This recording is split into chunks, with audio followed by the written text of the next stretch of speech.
Yes. In what way your therapy with male victims differ from female victims? This is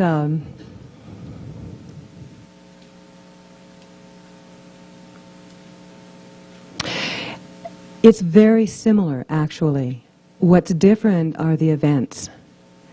And I work with men who have been abused by men and by women. And some of the abuse by women is horrific, what has been done to boys.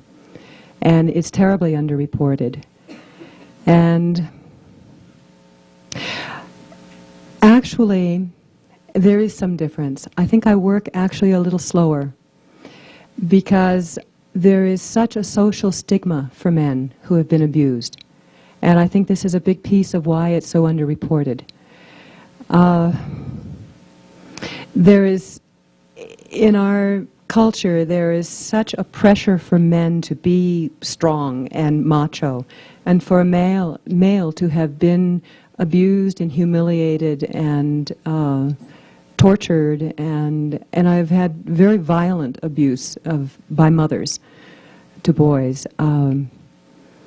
There's a very deep shame and humiliation that can run with that, and I'm a woman, so they're having to expose this to me, and I am very respectful when that occurs, and I'm really express my appreciation of the courage it takes to express that. And I really am careful to let them know that this social stigma is part of the silencing that occurs for men. And much of it is dismissed, particularly if it wasn't violent abuse. Many young adolescent and pre-adolescent boys have been seduced by mothers or older women or older teenagers. And it gets written off as, well, you just got some. Lucky you. And the whole piece of being violated, of being overwhelmed, of being betrayed by one's body, to get an erection when you don't want one, and it's happening, and what are you going to do? And it's embarrassing. It's very gentle work with that, and to frame it so that the shame isn't perpetuated. That's very important. And to normalize it in that sense of, to ask, was there a feeling of betrayal by the body, that you didn't have control of yourself? And sometimes that has led later to fears of impotency, of not being able to have a rapport with one's own body, to have a congruency with one's feelings and one's body response. So we can do feelings even though I don't trust my body, even though I'm afraid my body will react in ways I don't expect, or it's not a friend, or it's something separate from me. Hi, I'm Rob Smith. To go along with what you're mentioning there, I've worked with a lot of sexual abuse, and one of the signals or the body manifestations is the coldness of the body. You know, oftentimes they have cold extremities, or female problems, or heavy cramping, or this and that. Of course, not in all cases. And of course, with an individual I worked with, very cold extremities, even in the summertime. You know, she'd have a heater on her desk, and when we healed and dealt with all these issues, she was the warmest one of all of them.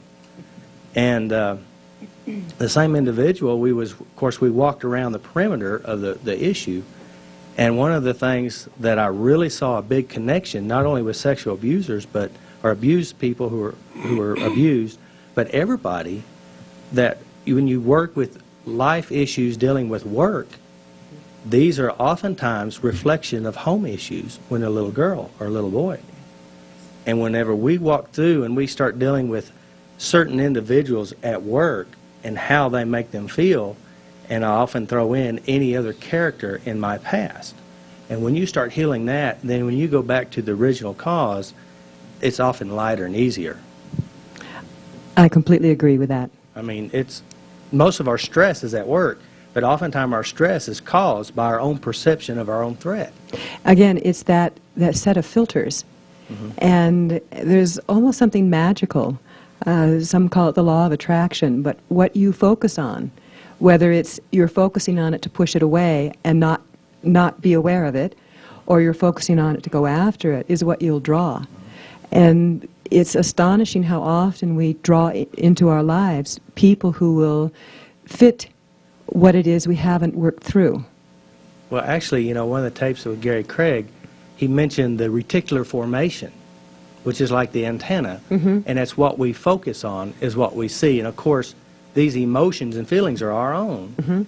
And even though it's our perception, it's real to us, and it's because it's a repeating pattern from our life. And there was one other issue. But, I mean, it's all interconnected. Oh, within the first 20 minutes when you're sitting with somebody, they will tell you everything about their life. And each little aspect, if you could really tune in, you could hear all of it. Yeah. And even when they say, oh, I've already worked through that, the reason why it's there is because it needs to be healed. And that if you could just record the first 20 minutes, and that's all your stuff. Yes. Thank you. And you may have it. Oh, yeah. But now it's working with them so they get it. And that's where that mapping, that's, to me, that first session is so alive, and just all the stuff. because it's just being laid out there, and that mapping occurs, and that's a really fun session for me because I'm mirroring back for them my mapping. I say, well, is that interesting? Do you notice that connection or the similarity between this and that? And often, if we haven't even gotten to EFT, they've got stuff working before we even get to it because this mapping, these connections are occurring. And that's really fun work. The same emotions keep following each little situation, the same ones showing up over and over again. And they can leave having new eyes. Oh, yeah. To look for those similarities. They have new choices. New choices. But new eyes really in seeing what's occurring in their lives.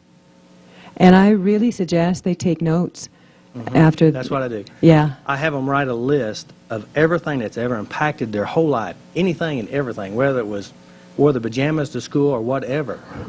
And what we do is I explain how it all works, and we start addressing issues. And when they leave the session, I say, what you do is you take a notebook and write down what bothers you, work issues, whatever, dreams. Write your dreams down because dreams are just a reflection of what's going on in your head, and your mind's trying to heal in that area. So we tap on dreams. And so when they come back to the next session, we deal with their current things and then start back with our first list. And eventually the whole list will be cleared by dealing with all what's going on currently. Makes things easier. Thank you. I was wondering if you encourage your clients as they leave a session to, excuse me, to tap on issues that may come up in between sessions. Obviously, this is can be very heavy stuff. Very, very much so. That's why I generally introduce EFT in the first session.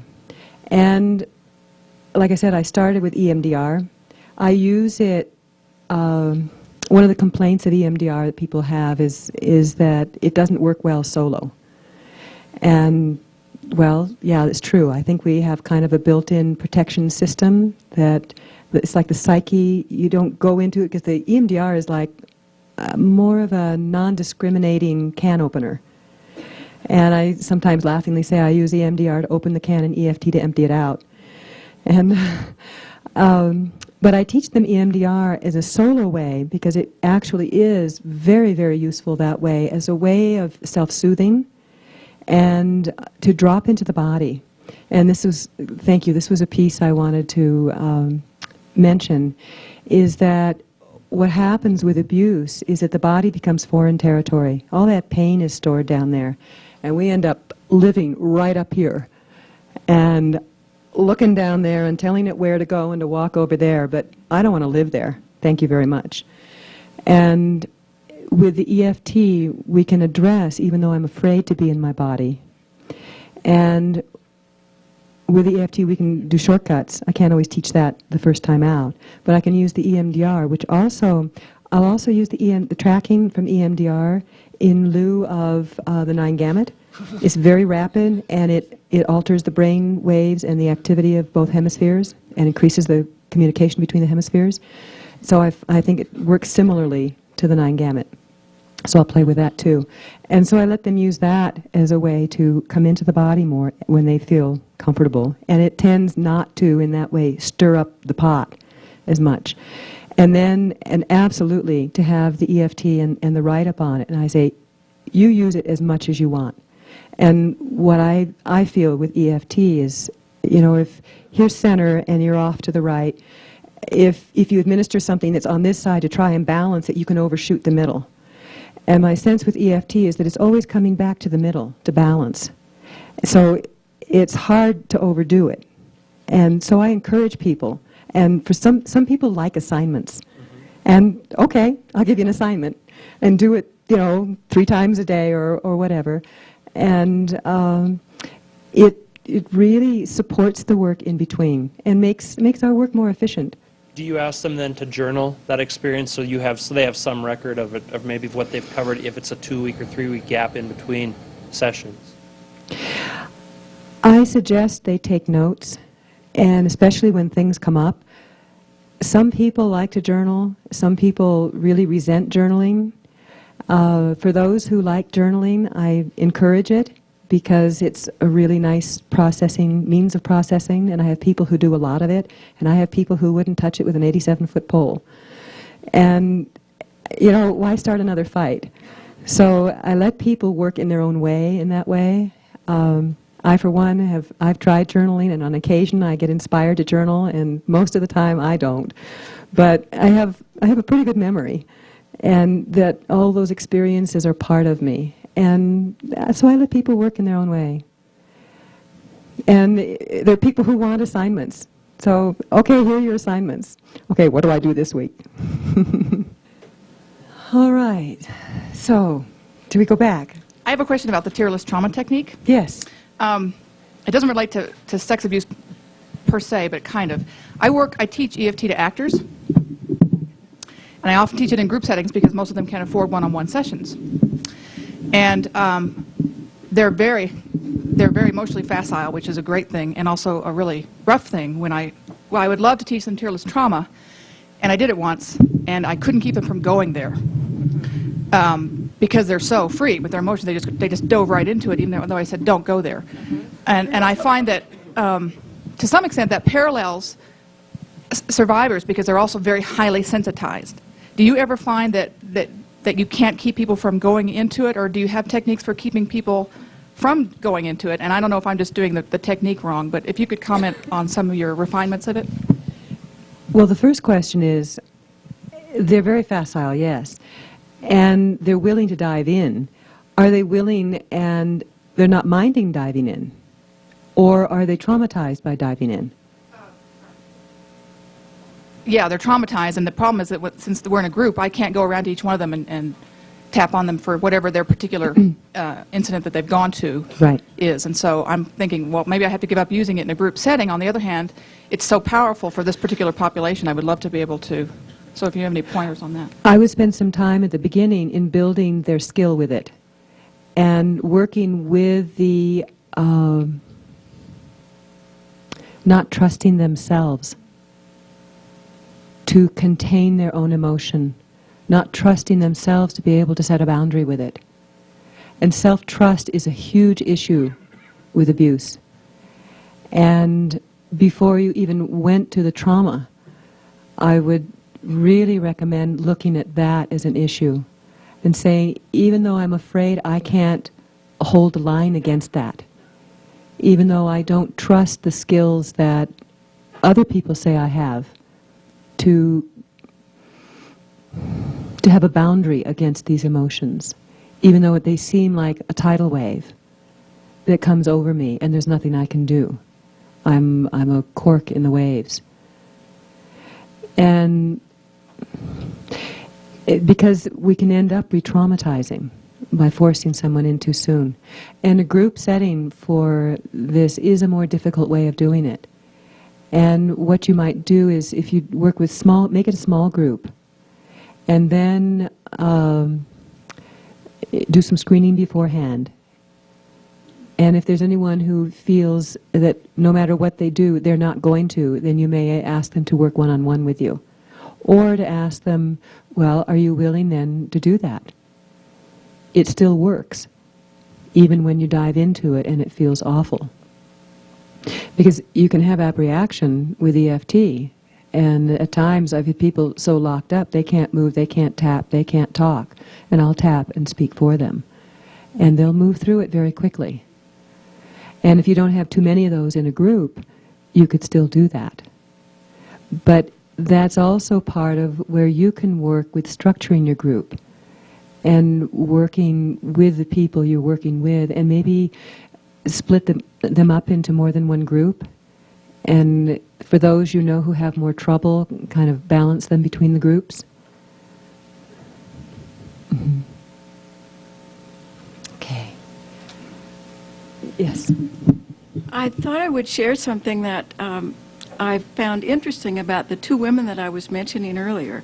They both came to me within about a week of each other, not very long ago, and it turns out that they are both ardent, fierce, devoted, ferocious climbers. They build their schedule around rock climbing. We have And they don't know each other. They don't know each other. I'm sure they see each other at the climbing gym all the time. They don't know each other. But I found this so fascinating. And a week or so ago, I just had to ask the one, what the climbing meant to her and what it was about. And she just described in the most lyrical way, kind of like Billy Elliot talking about what dancing was. You remember that wonderful moment?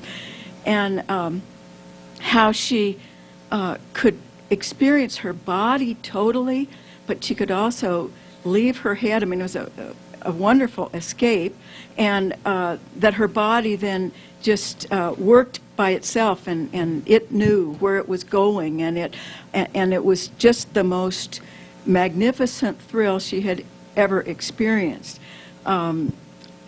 Her husband is being transferred and possibly to Hawaii and possibly to somewhere. And the first concern that she had was about the climbing opportunities. And she had already been on the net and found out that the new rocks were too sharp and all that. I don't know if it's the same experience for both of these women, but I found it so fascinating. And it seems to me that, among other things, it's a way of reclaiming their own body that someone else took from them. And she also said, and I'm not doing it for anyone else. This particular person was at Oberlin as a concert piano student, and she was always doing it for someone else and burned out. But this she does only for herself, and it's something she can hardly imagine giving up for a minute. This is wonderful. This is a bridge that you can use for her.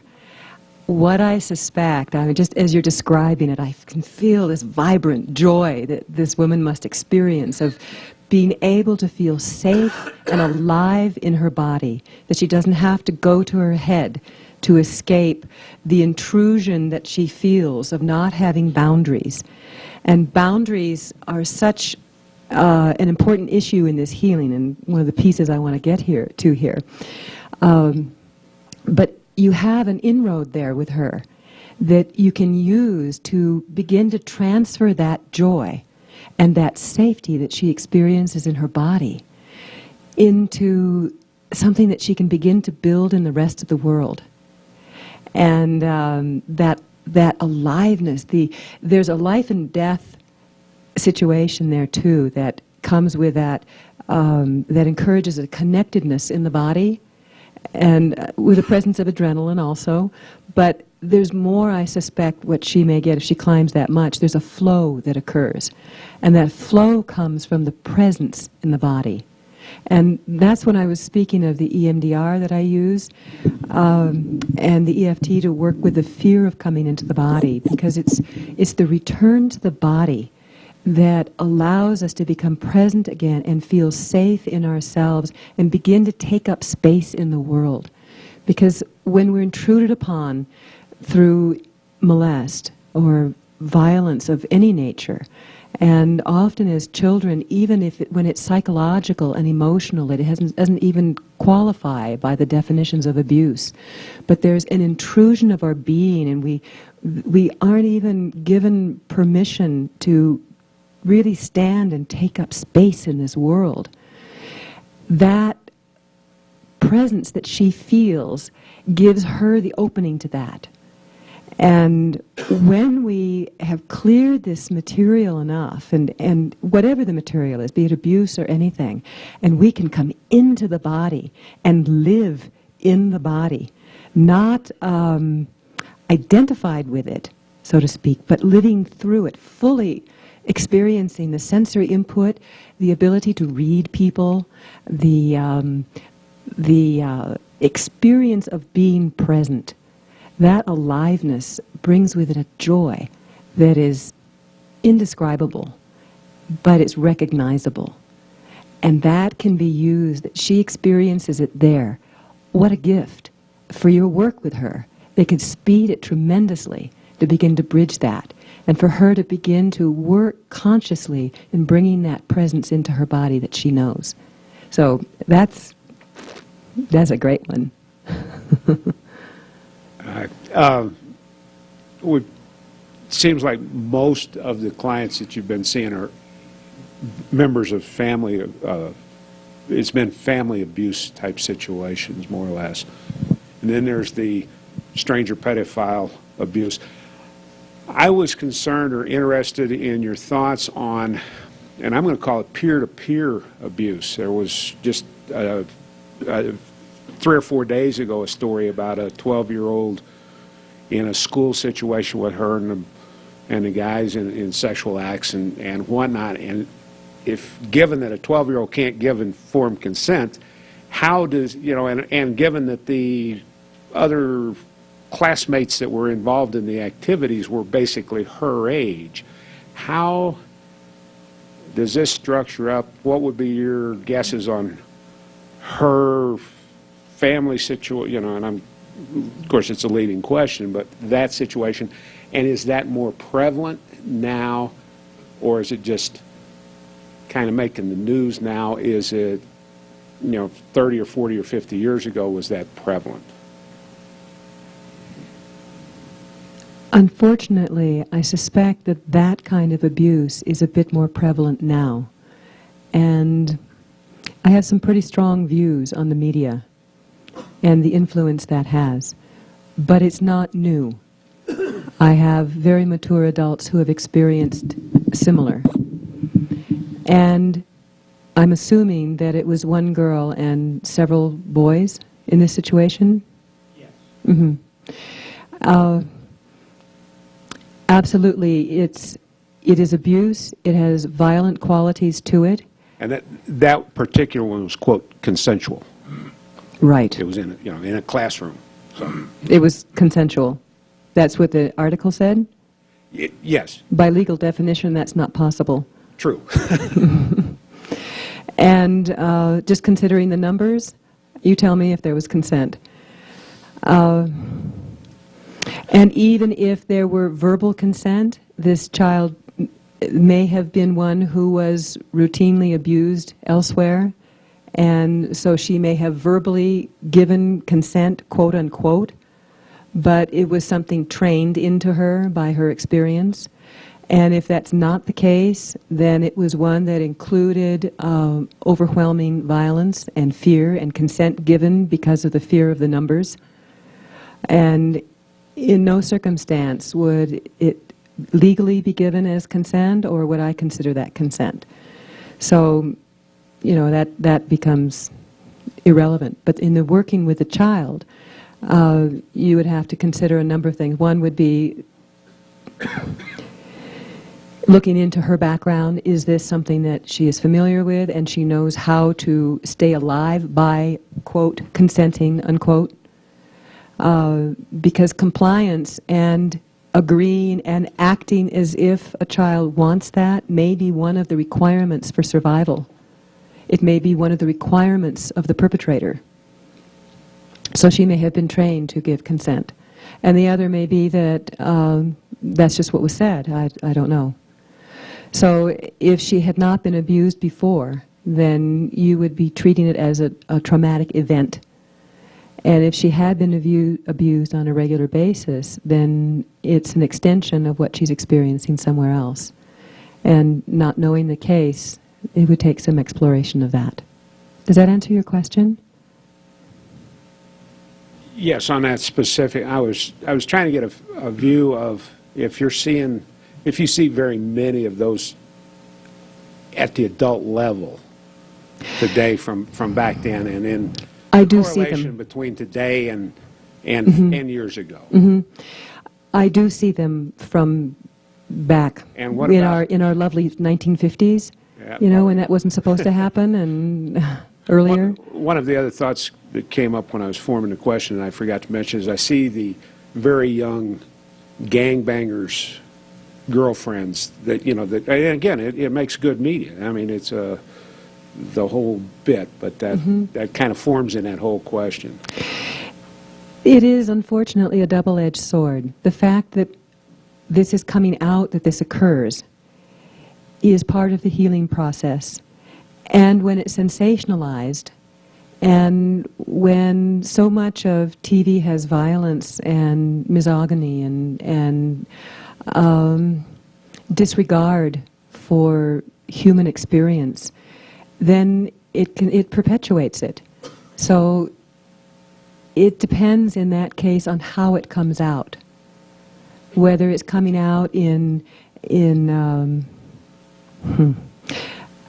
I guess in a way disapproval of what's occurring, that this has occurred, this is horrific, look at all the sexual abuse that's occurring, how could this be happening, is a very different approach than like, yeah, go get some. So the media is a tremendous player in what occurs with that, in my thought. And I can't tell you for sure whether that's occurring more. I can just sort of intuit that I suspect, based on what's happening with the media and the reports and what's happening with violence going younger and younger in our students, that odds are that it is. I'd like your comment on some of the music that we hear now. I just got out of the car business, and I've been amazed at all the rap music that's being played when I go appraise a car, and sometimes children have been in here too, and it's before I can figure out how to turn the radio off, I've heard more than I want to hear. And I guess a 10-year-old can go and buy a CD. Yeah, the labeling is not particularly effective. They have labels on some of them that music contains graphic language or violence or something, but having gotten my daughter, just recently gotten my daughter to 18, she's still alive. I consider that a success, and she's functioning and working and has a sweet relationship, and so I'm pleased for that. And it was rough because this music is popular now, and there is a great deal of violence in it, and there's violence against women in it, and violence against girls.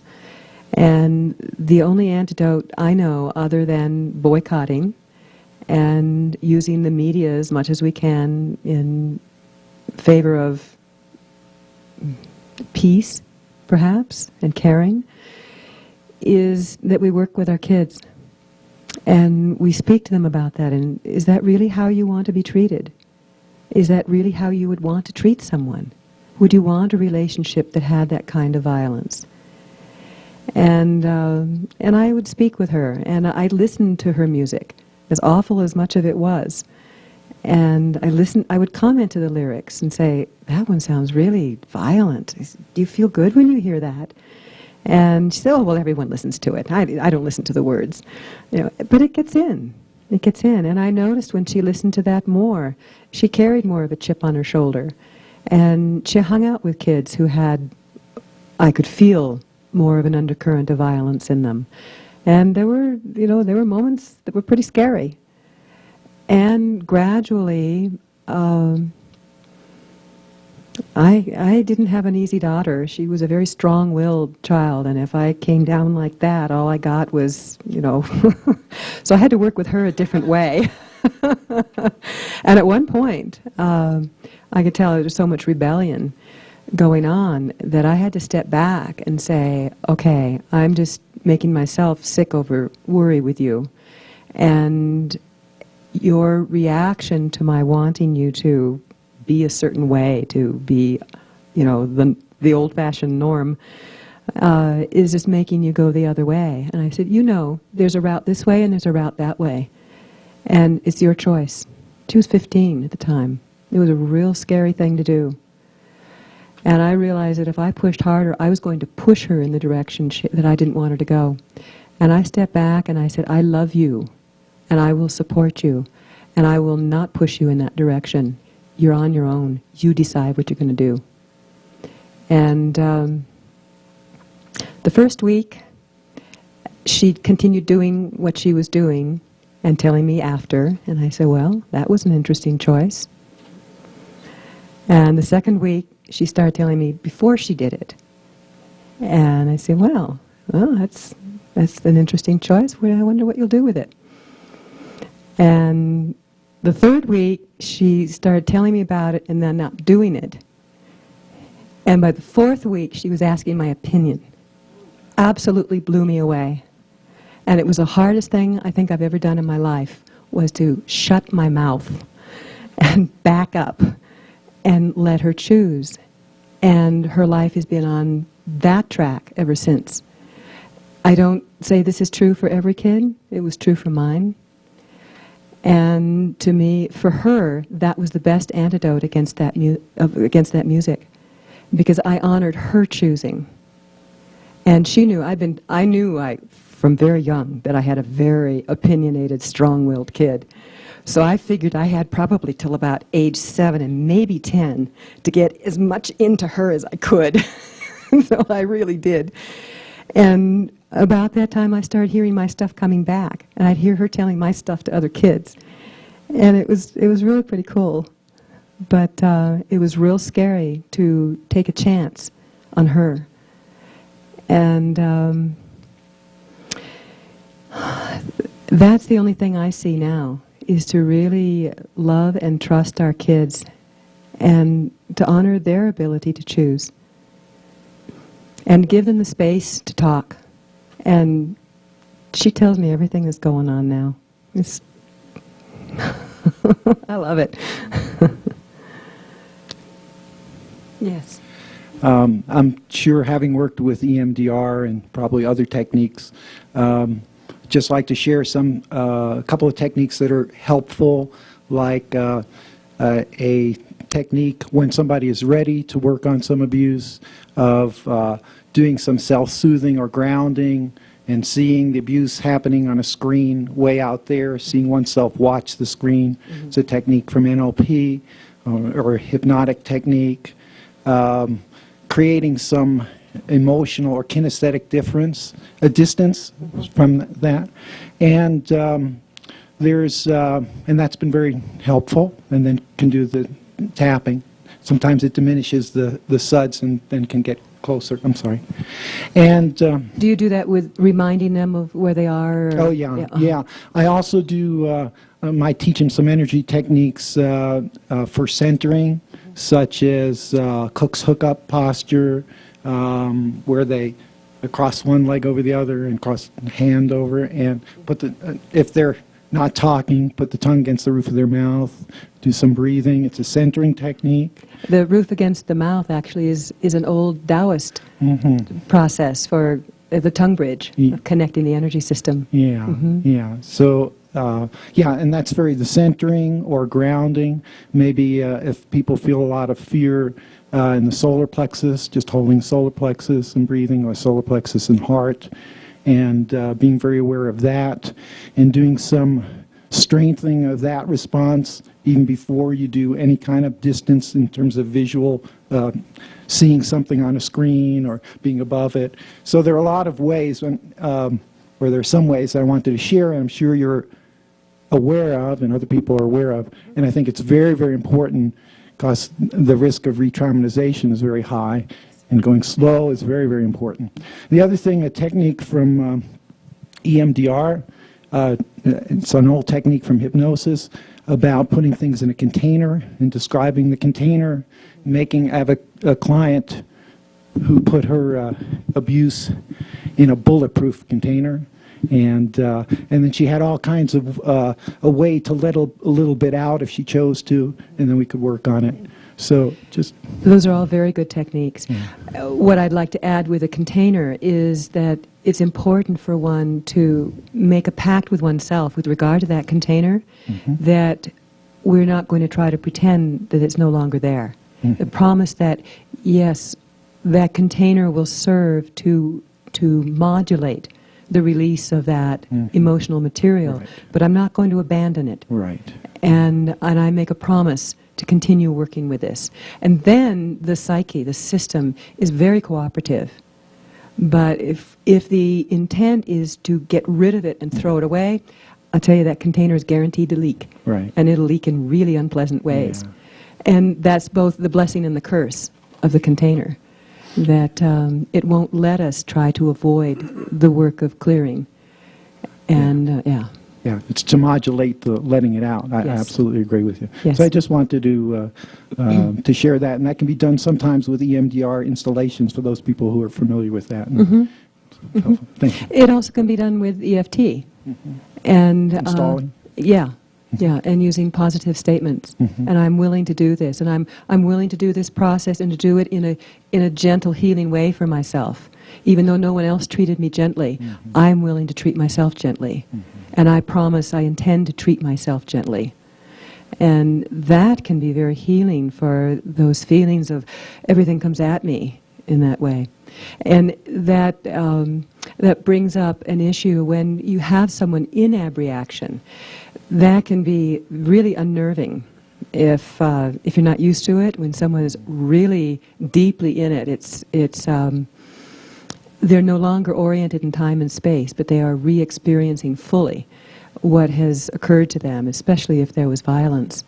And there are orienting methods when they're in that, of using a very strong voice to say their name and say, look at me and hold my eyes, stay looking in my eyes, keep looking at my eyes, and just hold them there. And you can kind of use your own energy field and your own presence, and you can bring your own energy up in a really strong way to become a container for them. And when they feel that it's totally out of control.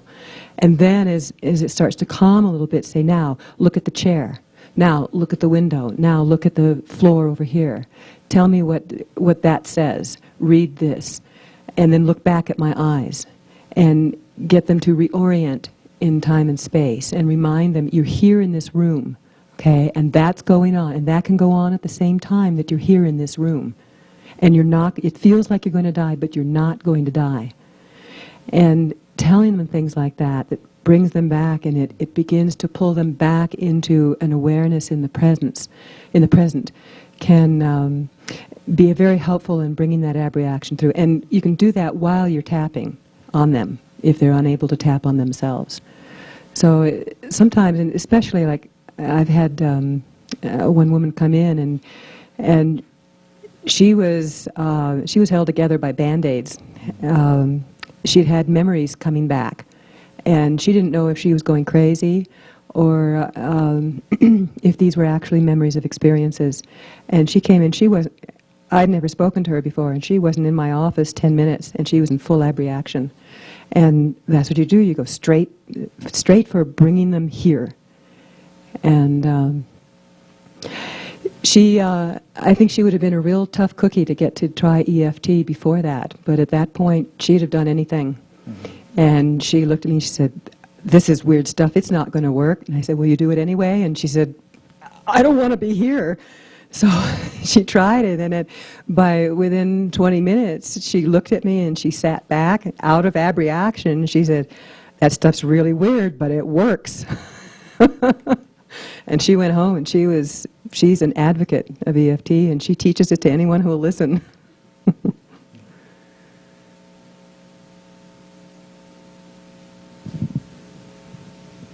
Yes. I wanted to share something. I have been using flower essences.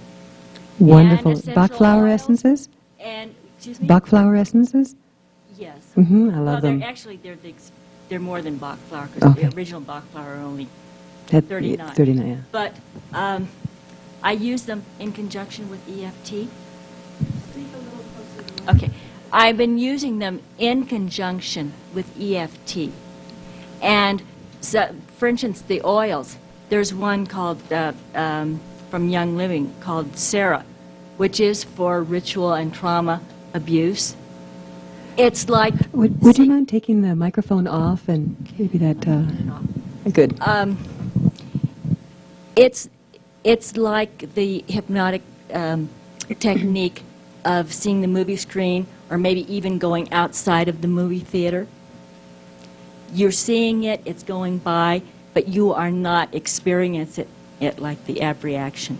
So what does come up can be tapped much easier.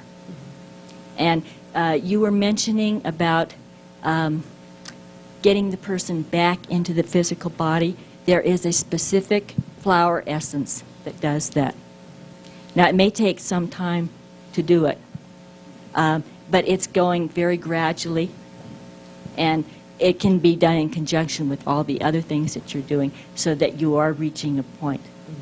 So I just wanted to share that we don't have to feel limited to one technique, that there are a lot of vibrational things out there, also homeopathics that can do this too, and they work very well in conjunction. I agree. I love flower essences, and I've used them primarily surrogately. But I'm a great believer in them, and they're very gentle. Yes, and homeopathics also. There were a couple of points that I wanted to bring up. I'm sorry. You had... I was wondering if you could comment briefly on working with an entire family when you've got a child and it's discovered that the child has been abused, but you've got an intact family, you know, mother, father, and brothers, and the family I'm thinking of, the two brothers had been molesting the girl. Both of them, and the parents didn't know about it, and then it came out, but they're still an intact family, so how do you work with that? Have Child Protective Services been involved? No. It's sort of a weird case. When it was discovered, the girl was 13, it came out, and no counseling was gotten because she seemed fine, in the words of the mother. And they had some difficulty finding a counselor. And so now she came to see me. She's 15, and she was cutting herself. And had the mother was overwhelmed with guilt and loves her boys, too, and loves the girl. But they couldn't get an appointment with a counselor for another month. And so she came to me because they couldn't find anybody. Everyone was booked up. And the boys are still in the home? One of them is at college, and another one is still living at home. And I said, you know, get everybody into counseling. That was my recommendation. You know, get counseling for everybody. The boys have to be involved with that, too. But I worked with the girl and I worked with the mother separately. Is there any indication that it's still continuing? No, it hasn't been continuing How since. long since it had continued? And since the last time it had occurred? It's been 2 years, I think. Do 2 or almost 3 years. you feel that's reliable information? Yes. Okay. Yes. That gets into the area of reporting requirements? Right. Yeah. So you feel very... No, and the school counselors have known about it, and, you know, it's just... So that's been thoroughly addressed? Yeah, but they're still pursuing counseling now, and they're, you know, checking it out, but it's just sort of a bizarre thing. I mean, I can see the perspectives of all the different people in the family. I haven't met with the brothers, but I feel like someone's got to work with them. I don't know, not necessarily me, but I feel like everybody. Absolutely. It was kind of being dumped on the girl, and I said, don't let this be just up to her problem, let's go fix her. This is actually something that commonly occurs. The identified patient in the family becomes the focal point. And then on top of having to carry the trauma in the family system, she then is becoming the reason for the family being in trauma. And so you've got added guilt. And this is something that frequently happens, and this is a big reason why many children are silenced, because the fear of the family, the repercussions of speaking up. So most often you'll have no,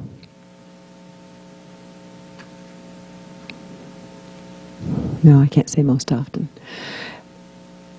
Often, especially when you're dealing with adults, it hasn't been reported because of that. And there is a great fear, and often there's collusion with the mother, and the mother is an issue that I want to get into here. The protection of the child is the first piece, okay, and making sure that there isn't re-traumatization occurring by the boy. You can have abuse, the actual action of the abuse end, and have the retriggering occurring continually in the household. And is the father in the household also?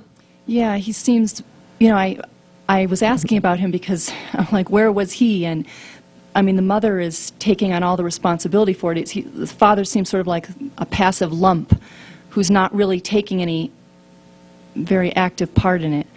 We've got two areas here. One is how do the boys come to be molesters? Well, all the children are adopted too, all three of them, or there's four, and they're all adopted, different birth mothers. In infancy or older? Or infancy. And the brothers who are doing the abuse are only, I don't know, a year or barely two older than the girl. So they were all minors. They were all very young. I mean, I think the brothers must have been 10 and 11 when they were molesting her when she was 9. So you probably have 3 victims. Yeah.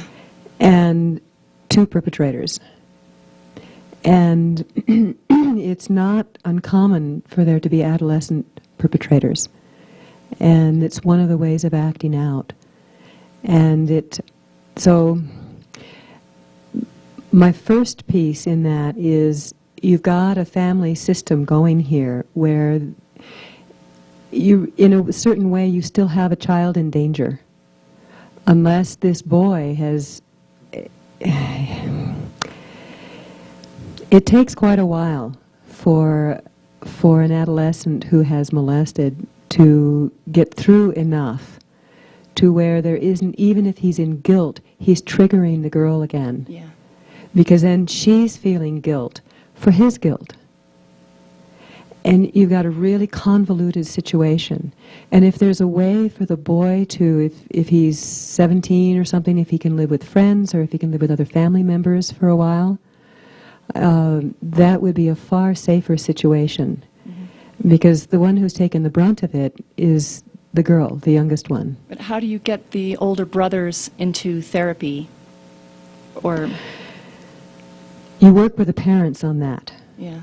And this is one of the next pieces. It sounds like you have complacent parents. And I, for 3 years, ran the group of non-protective mothers. And this is, it can be a sticky wicket in working with the mothers. Many of them have been molested themselves. Many of them are in denial of their own issues. And there's a fair number of them, and it doesn't sound like in this situation, but I've actually had a mother come in, and her first reaction to her daughter being molested by her fiancé was to get that bitch out of the house. And this was a difficult woman to work with, and she was not mandated, so she didn't stay in a group with me very long, unfortunately, and I worked hard with her. But she would not own the fact that her daughter was not her competition. And unfortunately, that's a piece that comes up. I'm not hearing that here. No, I didn't but sense that at all. It was a piece that I wanted to get out there. Your key is the parents. And your key is to get them, and it sounds like the mother is the stronger of the two, to get her to understand and to find out if she's been molested too. And to get her to understand the danger, the emotional danger that her daughter is still in. Because just being around one's perpetrator is triggering continuously. This girl is most probably living in a state of lockdown in her body, of fear, because maybe it hasn't happened for 2 years, but when will it happen again? And when I don't know the circumstances of how it occurred and how long it occurred, but I suspect that she's still living in a war zone. And if the boy could be gotten into a situation that was not a group home, because they're not particularly safe places, if he could be with other family members and be gotten into counseling, if this mother, okay, this is one of the keys in working with the moms, is to trigger her parental love. If you have a mom who cares for her kids, you've got a good chance. We've got moms who haven't bonded well, and then you got a lot of hard work. But if you can work with her on her love for all of her children, and yes, it will be hard for her to have her son out of the house, but to get her to understand what her daughter is experiencing. And if she's been molested herself, then you can work with her by helping her remember what it felt like to see her perpetrator again. And the fear and the waiting, the anticipation, the living in that level of anxiety. And if she can identify with that, then you have a chance of getting her to support having the boy out of the house. And then work with her love for her sons to get them into treatment and help her understand that adolescents don't molest unless they've had something happen to them. And if she understands that all 3 of her children have been wounded, and you can build and support in a non-attacking way that maternal caring, then you've got a chance really of getting treatment for all 3, getting help and healing. Yeah, it's in a way it's sort of out of my hands now because they're with a counselor, and I've just been encouraging her to, because it feels kind of overwhelming for me, frankly. So in what capacity are you connected with the family? I work, there's treatment rooms in a health food store, and there's a chiropractor, and different people, when they're working with people and they realize that there's a heavy emotional issue and they know their histories, you know, they give them my brochure and they suggest that they work with me. But I worked with them, with the mother and the daughter, you know, contingent on their getting counseling, because it was just sort of an interim thing, honestly. But I felt like everybody, and I definitely said, get those brothers into counseling. It's not all the... And with a specialist. Yeah. That's really important, because when you're dealing with victim perpetrators, there are other layers in the dynamic, because there's been that layer of dissociation and the identifying with the aggressor and acting out their own on their sister. So you've got multiple layers in there, and that's perpetrator work. Yeah. So it takes someone who's trained and skilled with that, so that these boys then aren't in danger. Yeah. Okay, thank you. You're welcome.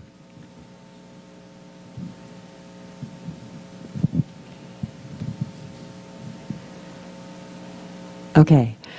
I got a little bit out there about moms, and that's from the mother's perspective. But I wanted to say a little bit here about the view of the mom. I'm talking about incestuous families here most often, although it can also occur when it's been an outside offender and the child is young enough, doesn't realize that maybe mom or dad don't know. But there's an element in the relationship with a parent who didn't molest that is a piece of the healing process. And most people who have been offended feel the betrayal by that person. And that's a piece of the work not to be ignored, because there can be a bonding, very strong bonding of wanting the love of mom, or dad if mom was the offender, and the childhood belief that our parents, who are gods, of course, must know everything, and if this is occurring, then of course they've somehow sanctioned it, and if they've approved of this happening to me, then I'm not even safe with mom or mom, and there are enough moms who have handed their children over, and sometimes very knowingly and sometimes unconsciously, or relatively unconsciously. So in your work with someone who's been molested or incested, it's important to remember that piece, because you've probably got some issues going there that are kind of tangled up, and the person can feel very guilty about feeling anger for that parent whom they did love, and explaining that as the non-protective parent can be very helpful, to say that this is just a piece of the work. As a child, we don't have the perspective, or even the neurological development or the life experience to be able to understand how all these pieces fit together. How mom's having been molested caused her to have her radar screen out of whack, so she couldn't tell. And her own denial, because if she acknowledged it, then she had to face her own unresolved pain and terror and rage. And she didn't dare do that, because if she brought that out, then her whole life would be a mess. So it was easier to keep it all under the blanket and just stay quiet, because that was how she learned to cope with it in her family. But the child doesn't understand that. And when we can map that out for them, how the different people were feeling, and then really honor the anger that comes up. This is healthy anger. Yes, feel that anger. We don't have to stay with that. That can be worked through, but allow that expression and say those words, and then address with the EFT, even though I feel guilty about feeling anger, and allow that to be given voice. And it's when these feelings are given voice that they can be released and healed, and we don't have to then feel shame about having the feelings themselves. And that's a piece of, I'm not sure how much I address the anger in the process of healing, but the anger is a really, really important piece, because we generally start out with the pain and the shame and the fear, and we work through that. And one of the things I watch for in the healing is when we get anger. And when I start getting the anger, I know we're coming to a transition point. And it can happen in different phases of it. And there can be different layers of the anger. And it can deal with different aspects of the molest. But the anger is a real important piece. And we were talking about forgiveness at the break. And forgiveness, or the releasing, is something that will really happen naturally when the anger has been given its voice, when it's been allowed to be expressed. And there can be a piece, I'm talking real fast here because I got the 5-minute thing, but the anger can have layers of guilt over it. So we can talk about, even though I feel guilty, to even feel anger for this person who took care of me, even though he molested me or she molested me. So we can get these multiple pieces going at the same time, and we can do it in the same round. And it can kind of capture for the person who's doing it the complexity of it. And they may not feel so bad about, why don't I understand all these feelings? They're such confusing feelings. But when they can get a sense of these layers of them and how they're connected, then it can make sense, and we can clear a lot even in just 1 or 2 rounds.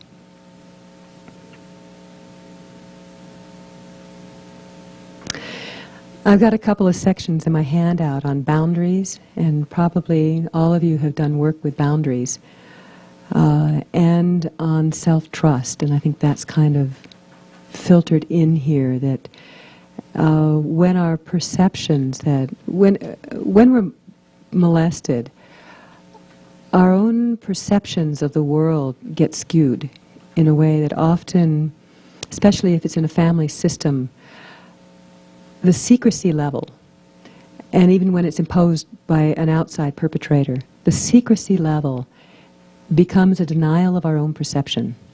It's like somehow this thing has happened and I have to act as if it didn't. And there's a denial of one's own experience.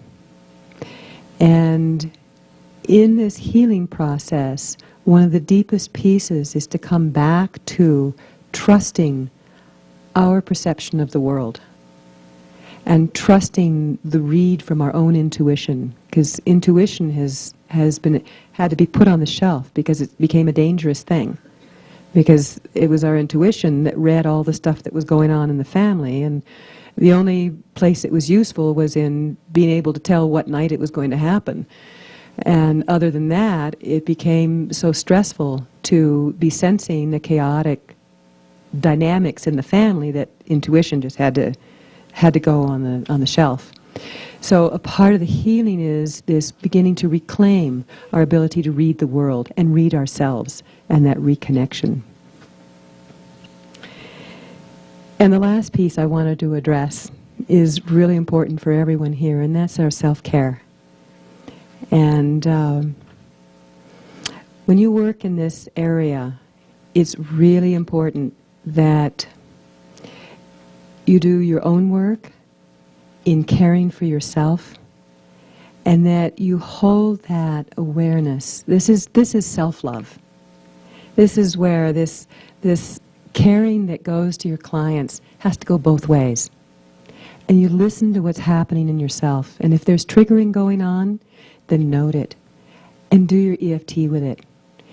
And as this honoring occurs, my clients have taught me so much I can't tell you. And when there was still stuff in me to get cleared, that came up, and it's like, what a gift. What a gift. Because now I can go work that. And that's my stuff. And if I can tell the difference between my stuff and their stuff, then I feel like a kid in a candy store that I get to do this work with people and they pay me. It's just because it's showing me the depths in my own psyche and how deep can I go and where are the little pieces and the nooks and crannies that can get cleared so the joy can go further and wider, and these feelings can come up all the richer and nourish life, my life, their life, every bit of life on this planet. And this self-care is what makes it to where I can do a 10-hour day with people, and I come out high. And I come out, and my body might be tired from sitting in the chair that long, but I'm higher than a kite because of the healing that's happened.